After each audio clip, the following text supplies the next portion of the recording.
Well, many Americans think about what their life will look like when they retire, and for some, that includes moving to another state.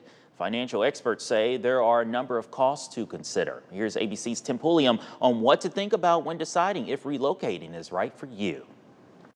Thinking of moving to a lakeside cottage or a quiet home in the mountains when you retire? Every American, it crosses their mind in terms of where do I want to end up in retirement? Bank rate analyst Alex Gailey says that relocating is a big financial decision and retirees should consider all of the potential costs. Have you sat down and run the numbers? Do you know how much annual income you'll need to live comfortably in retirement? And can you afford the move? Can you afford the new location that you have in mind? Relocating for retirement often means selling your current home and then buying a new one. But how much you'll sell and buy for is only a fraction of the equation.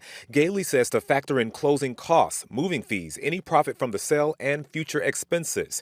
Since most retirees are on a fixed income, Gailey says you can stretch your retirement dollars a lot further in a state that has a lower cost of living. If you're moving somewhere that's cheaper, generally you'll have just cheaper housing, cheaper daily living expenses, just potentially cheaper healthcare. Adding that you should consider how your finances will be affected by the current economy. If you have a home that you bought 2, 3 decades ago, your interest rate's gonna look a lot different then than it does now. If you're moving to a cheaper location, you have to consider what the interest rate might be on a mortgage if you're not paying in all cash. Because you might be buying a cheaper home, but your monthly mortgage payment actually might be higher because interest rates are higher right now. When deciding whether or not to move in retirement, Gailey recommends working with a financial advisor to make sure you are appropriately budgeting and have the means to relocate.